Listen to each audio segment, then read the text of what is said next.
There's something happening here, and you should know what it is. The Dumbing Up of America. Now, more AD on the radio.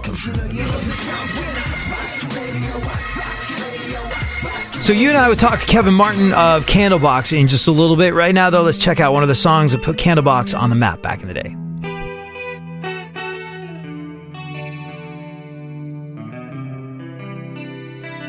Now maybe I did not mean to treat you bad, but I did anyway. And then maybe some would say your life was sad, but you lived it anyway. And so maybe. Is this Kevin? It certainly is. Hey man, how are you? I'm good, brother. How are you doing? I'm really good. Now you've called. Thank you so much for making the time. Oh, it's my pleasure, man. I got to ask you, you're playing Sunday, September 18th at Kaaboo Del Mar with a very diverse 16th. bill. It's Katy Perry, 16th. Robert Plant, Wiz Khalifa, Slash, Alice in Chains, you guys, TLC, Jewel. I know the moment you finish up your set, I will be running to the other stage to see the guys in War play, because how many opportunities do you get to do that? If you had to pick a band that you maybe saw on the bill that you're looking forward to seeing, who do you suppose that might be? Oh, I mean, sharing the stage with Robert Plant, I think is going to be the kind of the biggest thrill for me. That's always been kind of my inspiration as a singer. But I mean, there's just so many good bands. I'm just bummed we're not there for the whole weekend, because the Friday and the Saturday there's so many great bands. I mean, Kaaboo's such an interesting festival because it is so kind of eclectic. I call it the rich man's Coachella, because it's just so super nice.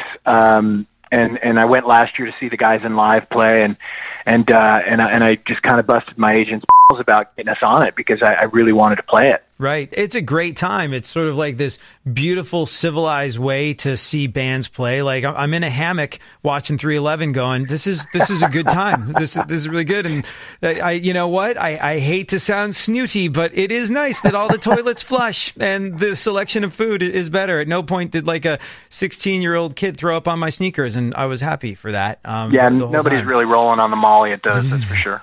But I mean, I have to tell you, the lineup is obviously insane for those 3 days. Everyone from Foo Fighters to Imagine Dragons, you guys, and the Robert Plant thing. I had a private bet with myself that you would say Robert Plant, just because it's interesting. When I first heard you back in the day, I didn't immediately link up Robert Plant in my mind with you. But having seen you a couple times, not only with Candlebox in more recent years and with the High Watts as well, you have like this Robert Plant-esque scream that just peels paint. And I never kind of picked up on it back in the day, but it's insane. So that was going to be my bet with myself. Well, thank you for the compliment. Yeah, he's definitely one of a kind, and I mean, God, who hasn't he influenced as a singer? I mean, he's still to this day. I mean, I love how he revisits the Led Zeppelin stuff when he plays it live. You're sitting there going, I know this song. What is this song? And then you realize it's his reinventation or his reinventing of a classic Zeppelin track. And his voice is still so spectacular. And God, what a performer! He just, at his age, to be able to continue to do this and continue to awe an audience and hold them in his hand, it's really something special. It'll be a bucket list kind of evening with that sort of performance. So, yeah, going back to what got you started, if you had to pick one moment, maybe it was a performance you saw on TV, or maybe it was a record, or maybe it was a song or a show that you went to. If you had to pick one moment that made you go, this is it, music has to be it for me, would you be able to narrow it down to that? Oh, sure. It was Midnight Oil in Seattle on my 18th birthday. Peter Garrett just scared the absolute death out of me. I mean, he was just so commanding and such an impressive being on stage. I just decided, and I was doing a lot of drugs back then, and I woke up the next morning and said, that's it, I'm not doing drugs ever again, and I'm going to be the singer that I want to be, that I should be, and that was the defining moment for me. I mean, I grew up listening to great music, and my family was all musical, and I was surrounded by great music, but it wasn't until that moment that I realized that that's what I wanted to do. That's well. See, I'd heard that, and I had a private bet with myself that it was true. Just because he's a guy who there's something about, like, there's plenty of people that can get on stage and they can sing and they can play, and that's obviously amazing. But when I see a guy like you play, or when I think of a guy like Midnight Oil Homeboy, there's something magical that comes through the music when you really, really, really mean it. And that guy means every word and every note that he sings. Yeah, I agree with you, and you're betting, you're two for two, so you need to hit Vegas. Nice. But I always tell bands, when they ask me what it is, or how can I, make it in this business, I'm like, you have to lose yourself 100% in the music. And if you're not, everybody's going to know it. And I think that what establishes great rock and roll from all other kinds of music is it's those, Zach from Rage Against the Machine and Robert Plant back in the day with Led Zeppelin, and Chris Cornell and Scott Weiland and all those great singers that just never cared what anybody thought. It was all about the music, and it was 100% their choice to deliver those songs the way that they felt they affected them and were affected by the music. And that's what I always tell young bands. If you're not doing that, you're wasting your time, because that's what it takes. You have to lose yourself. And of course, Eminem wrote that song, which was perfect for explaining to anybody what it is about rock and roll and why people are still so attracted to it. I think that's it's beautifully put too, because you hear the same from people that are going to coach you in radio that are worth their salt will tell you, look, if it's not real to you, it won't be real to the person listening. And that's true. I think that is the same no matter what you're doing. It's sort of finding your voice and being true to it and waiting for the rest of the world to pick up on that. But yeah, no, that's really, really well put. Didn't you, again, am I making this up? You started playing drums, right? That was your first instrument? Well, my first instrument was French horn, and then clarinet, and then flute, but I picked up drums when I was 10. Hold on. All right. French horn, clarinet, flute, drums. I'm going to guess you probably know your way around maybe piano and guitar. How many instruments do you think you're up to? 10.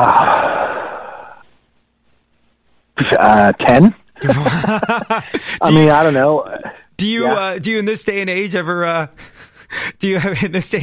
pick up the French horn and as opposed to doing a little heavy metal, practice a little weighty brass or something? Like, do you still play French horn? No. The funny thing is the reason I put the French horn down after the first year is the thing was so damn heavy, right? And I was a little kid, so. But yeah, I can still pick up a saxophone and play it, and it's. Like I said, music was in my family. My father was a jazz musician. My mother was a singer. My brother Brian played saxophone. My brother Dennis played guitar. My sister played flute. So it was always kind of around. And I just was looking for an instrument that allowed me to express my needs as an artist. And drums was really the one that I just fell into, and fell in love with instantly. And, I think a lot of great singers have all at one point been a drummer. Chris Cornell was a drummer. Steven Tyler was a drummer. The list goes on and on. And there's that Grohl guy who's also at Kaaboo. Yeah, exactly. Phil Collins as well. I think Sully from Godsmack. No, the list goes on, and I think that's an interesting thing about you. Yeah, it doesn't. What it does is that gives you a rhythmic sense when you approach a song as a singer. Syllabically, rhythmically, and when you want to move in and out of a song, if you can play drums, I find that it just allows me to move my voice where I want it to go in between the groove or the pocket of the song. Yeah, no, it's funny because I grew up playing drums as well, and I always had, again, sort of like a bet with myself about the way you kind of it was very interesting. The first time I heard you sing, I was like, it's not like he's rapping, but it's like he's very rhythmically aware. And then I think I read that you started or had played drums. I was like, that totally hangs together. And you toured with, like, Neil Peart was your guy, correct? Oh yeah. That's how I learned to play drums. Was playing to Rush records. And then we toured with him, so well, that was, even greater. Yeah. What was? Did you get a chance to talk to him and be like, dude, you're the thing, you're the reason? Yeah, oh sure. I mean, the great thing about those guys, and it's kind of who I am, the person that I am today, is that they were very instrumental in telling us, you will see the same people on the way down that you see on the way up, and it's very important that you treat every band that you play with great respect. And they would come to the dressing room and talk to us about our set list. We were with them for 16 weeks, so we got to know them really, really well. And Neil was just a lovely person that cared about what we were doing. They picked us to open that tour, and it opened the door for us for a lot of experiences. We went on to tour with Metallica that summer, and then Harry Rollins in September in Europe, and then we took the Flaming Lips out with us in the fall and of all of '94. So we had a very, very busy year, but so many different experiences in that year that I'll never forget, that I've held very close to my heart since then. Yeah, and it sort of makes sense that you're on a bill like Kaaboo when you talk about fitting comfortably on lineups that include everyone from Rush to Rollins to Metallica to the Flaming Lips. This is all very diverse, and yet somehow Candlebox makes perfect sense with all of them. Oh, thanks, man. Thank you. No, it really sort of speaks to the depth of the music that you've created. Do you remember the first time you ever played San Diego? Oh, sure. Yeah, the Casbah. You know what? I've talked to a couple different bands playing Kaaboo about their initial experiences of San Diego, and the Casbah has figured into an awful lot of them. Do you remember anything about that? Can you tell me some more about it? Yeah, there are like 15 people there. It's that legendary venue there that everybody played in the 90s. I think, Stone Temple Pilots got their start out of there as I forget what the name of the band was prior to that. But, I remember going down there the first time I visited LA. I went to see some friends that were living in San Diego, and they took me there, and I was like, wow, this is such a great venue. Mm-hmm. It made me feel like I was in a venue in Seattle because it was so kind of small and intimate and loud and cool. And I remember the people there that I didn't know that came to see us play were just so into what we were doing. And it felt like, wow, this is a real rock and roll town. Right. Yeah. No, that's cool. I think when I talked to Art from Everclear about this, he was like, I'm pretty sure we got our record deal because of a show we played at the Casbah. I think I wouldn't doubt it. Yeah, some weasels came down to see him in San Diego, and that was like the beginning of everything for them. But I mean, I think you really hit on something important there. Is 15 people at your first show in San Diego, but you can pick up on the vibe because this is a music town. People really care about that stuff here. Yeah, definitely. Well, dude, I can't thank you enough for making time to hang with us today, and we cannot wait to see you Sunday, September 18th at Kaaboo Del Mar. It's going to be an awesome, awesome evening, and I will be with you running to try and catch as much of Robert Plant as possible. Thanks, dude.